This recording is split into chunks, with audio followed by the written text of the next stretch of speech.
దేవుడు మనందరినీ దీవించి ఆశీర్వదించునుగాక. ఆయన కృప, ఆయన కాపుదల, భద్రత నిత్యము మనపై ఉండునుగాక. ప్రతి కీడు, అపాయము, ప్రమాదము ఆయన తప్పించునుగాక. ఆయన సన్నిధి మనకు నిత్యము తోడై ఉండునుగాక. ఆమేన్, ఆమేన్.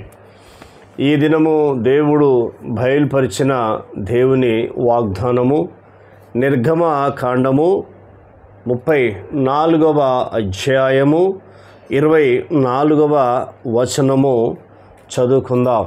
దేవుడు మోషే ద్వారా ఈ వాగ్దానాన్ని దేవుడు రాయిస్తున్నాడు. దాన్ని చదువుకుందాం. ఏలయనగా నీ ఎదుట నుండి జనములను వెళ్ళగొట్టి, ఆయన మాట్లాడుతున్న మాట ఏంటంటే నీ ఎదుట నుండి జనములను వెళ్ళగొట్టి, అంటే ఇశ్రాయేలు దేశంలో 7 జాతుల వారు నివసిస్తున్నారు. వీళ్ళు ఐగుప్తు దేశంలో బానిసగా ఉన్నారు. దేవుడు అక్కడి నుంచి వీరిని బయటకు తీసుకొచ్చి వారికి ఇశ్రాయేల్ దేశాన్ని దేవుడు వారికి ఇచ్చాడు. కాబట్టి వాళ్ళను వెలగొట్టి అని బైబిల్ చెప్తా ఉంది. అంటే నిజంగా మాట్లాడుతున్న మాట, నీ ఎదుట నుండి జనులను వెలగొట్టి నీ పొలిమేరలను గొప్పవిగా చేసేదను. ఆయనకు స్తుతి మహిమ కలుగునుగాక. ఆమేన్. ఆయన మాట్లాడుతున్న మాట ఏంటంటే నీ పొలిమేరలను గొప్పవిగా చేసేదను, అంటే నీ సరిహద్దులను విశాలపరిచేదను. ఎక్కడైతే నీవు ఐగుప్తు దేశంలో మీరు బానిసగా ఉన్నారో, భయంకరమైన పరిస్థితిలో, సమస్యలో, బాధలు ఉన్నారో, అక్కడి నుంచి మిమ్మల్ని విడిపించాను. అంతేకాకుండా నీ పొలిమేరలను నేనేం చేస్తానంటే గొప్పవిగా చేస్తానని దేవుడు వాగ్దానం చేస్తున్నాడు. నిజమే, ఈనాడు దేవుడు ఇశ్రాయేలు దేశాన్ని ఆశీర్వదించాడు. కాబట్టి నీవు యేసుక్రీస్తు ప్రభువును నమ్ముకున్న నీవు కూడా దేవుడు నీ చుట్టూన్న శత్రువులను దూరం చేసి వెళ్ళగొట్టి ఆయన నీ యొక్క పొలిమేరలను, నీ సరిహద్దులను దేవుడు విశాలపరచబోతున్నాడు. నీ సమస్యలు, నీ బాధలు, కష్టాలు, ఇరుకులు, ఇబ్బందులు తొలగించి నిన్ను ఆశీర్వించబోతున్నాడు. ప్రభువైన యేసుక్రీస్తు మీద నమ్మకం, విశ్వాసం కలిగి ఉండండి. ఈ చివరి దినాలు, అంత్య దినాలు, ప్రమాదకర దినాల్లో మనం ఉన్నాం. ఈ వాగ్దానాన్ని ఎత్తిపట్టి ప్రార్థన చేయండి. ఎప్పుడైతే ఈ వాగ్దానాన్ని ఎత్తిపట్టి ప్రార్థన చేస్తావో దేవుడు ఖచ్చితంగా నీ సరిహద్దులను విశాలపరుస్తాడు, నిన్ను ఆశీర్వదిస్తాడు. బంధువుల ఎదుటను, స్నేహితుల ఎదుటను, రక్త సంబంధుల ఎదుటను, నీ ఊరు వారి ఎదుటను, నీ కాలనీ వారి ఎదుటను దేవుడు నీ సరిహద్దులను, నీ పొలిమేరలను గొప్పవిగా చేస్తానని దేవుడు వాగ్దానం చేస్తున్నాడు.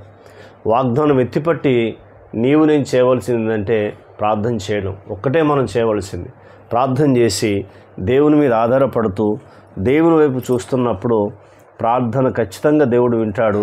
వినడమే కాకుండా జవాబిస్తాడని పరిశుద్ధమైన గ్రంథము మనకు తెలియపరుస్తూ ఉంది. కాబట్టి ఆయన మాటను నమ్ము, విశ్వాసం కలిగి ఉండు. కంపల్సరీ దేవుడు నిన్ను ముందుకు నడిపిస్తాడు. దేవుడు ఇశ్రాయేలు ప్రజలకు చేసిన వాగ్దానము నీతో కూడా చేస్తున్నాడు. ఈ వాగ్దానాన్ని పొందుకో. ఏ విషయంలో బాధపడకు. ఇరుకులున్నా, ఇబ్బందులున్నా, సమస్యలున్నా, కష్టాలున్నా బాధపడకు. దేవుడు ఖచ్చితంగా ఏం చేస్తానంటే గొప్పవిగా చేస్తానని దేవుడు వాగ్దానం చేస్తున్నాడు. మరి ఆయన మాట ఇచ్చాడంటే ఖచ్చితంగా దేవుడు ఆ మాట ఏం చేస్తాడంటే నెరవేర్చుతాడు. ఆ మాట నెరవేర్చుతాడు. ఆయన చెప్తున్న మాట, నీ పొలిమేరలను గొప్పవిగా చేసేదను అని చెప్తున్నాడు. అంటే దేవుడు ఫస్ట్ వ్యక్తిని ఆశీర్విస్తాడు, తర్వాత కుటుంబాన్ని ఆశీర్విస్తాడు. కాబట్టి ఇప్పుడు నీవు మొట్టమొదటిగా నీవు ఆశీర్వించబడాలి. ఆ తర్వాత నీ పిల్లలను కూడా దేవుడు ఏం చేస్తాడంటే ఆశీర్విస్తాడు, గొప్ప చేస్తాడు. కాబట్టి ఇవన్నీ చివరి దినాలు, అంత్య దినాల్లో నీవు నేను ఉన్నాం. కాబట్టి ఆయన గొప్ప చేయాలంటే కంపల్సరీ మనం ఏంటంటే ఆయన మీద ఆధారం నేర్చుకోవాలి. యెహోషువ గ్రంథము 3వ అధ్యాయము 7వ వచనం చదువుకుందాం.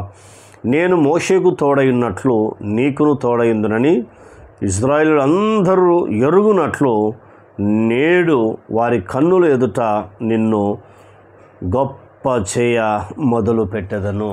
యెహోషువతో మాట్లాడుతున్నాడు. పిరికివాడైన యెహోషువ, భయపడుతున్న యెహోషువ, దేవుడు మాట్లాడుతున్నాడు. యెహోషువ, నేను మోషేకు తోడైనట్టుగా నీకు తోడై ఉంటాను. నువ్వు భయపడవలసిన అవసరం లేదు. ఎందుకు భయపడుతున్నావు? నేను మోషేకు తోడైనట్టుగా నీకు కూడా తోడై ఉంటాను. ఈ ఇశ్రాయేలు ప్రజలందరూ ఎరుగునట్లు అని మాట్లాడుతున్నాడు. ఎంత అద్భుతమో చూడండి. నీ యొక్క ఇశ్రాయేలులందరూ ఎరుగునట్లు నేడు వారి కన్నుల ఎదుట, నేడు అంటే ఇప్పుడే, వారి కన్నుల ఎదుట నిన్ను గొప్ప చేయ మొదలుపెట్టేదను అంటున్నాడు. దేవుని వాగ్దానము శ్రేష్టమైంది. ఆ వాగ్దానాన్ని పొందుకో. హబక్కు గ్రంథం చెప్తున్నాడు 2వ అధ్యాయము 1 నుంచి 2-3 వచనాలు మాట్లాడుతున్నాడు. ఏంటంటే నీవు పలకను తీసుకో, ఆ పలక మీద రాసుకో, స్పష్టంగా రాసుకో. అది జావు చేయకుండా వస్తుంది, అది త్వరపడి వస్తుంది, అది నీ వద్దకే వస్తుంది, నేను పంపిస్తున్నానని చెప్పి దేవుడు అక్కడ హబక్కుతో మాట్లాడుతూ ఉంటాడు.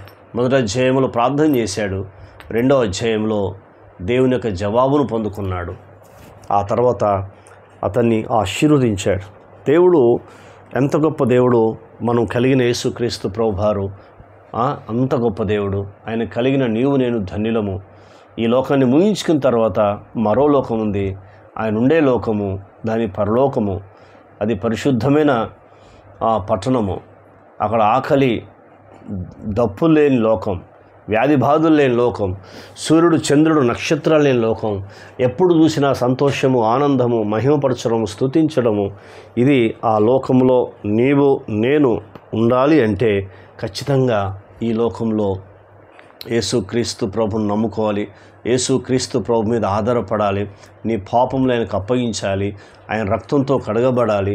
నీతిగా, పరిశుద్ధంగా, యథార్థంగా జీవించినప్పుడు ఖచ్చితంగా దేవుడు ఏం చేస్తాడంటే నిన్ను ఉన్నతమైన స్థితిలో తీసుకెళ్తాడు. కాబట్టి ఇవన్నీ చివరి దినాలు, అంత్య దినాలు నీవు నేను ఉన్నాం. కాబట్టి ఒకసారి నిన్ను ఆలోచన చేసుకుందాం. ప్రార్థన. కన్న తండ్రి, నీకు స్తోత్రాలు. వినమాటలు దుష్టతకు ఒప్పకుండా సహాయం చేయండి అయ్యా. నీ పొలిమెరలను గొప్పవిగా చేసేదనని నీవు చెప్పిన దేవుడు, నీకు స్తోత్రాలు. అందుకే మీ నామానికి నిరంతరం మహిమ తెచ్చుకోమని మా ప్రార్థన విని జవాబిచ్చినందుకు వందనాలు. యేసు నామంలో పొంది ఉన్నాం తండ్రి. ఆమెన్. దేవుడు మనందరిని దీవించి ఆశీర్వించునుగాక. Amen, amen, amen.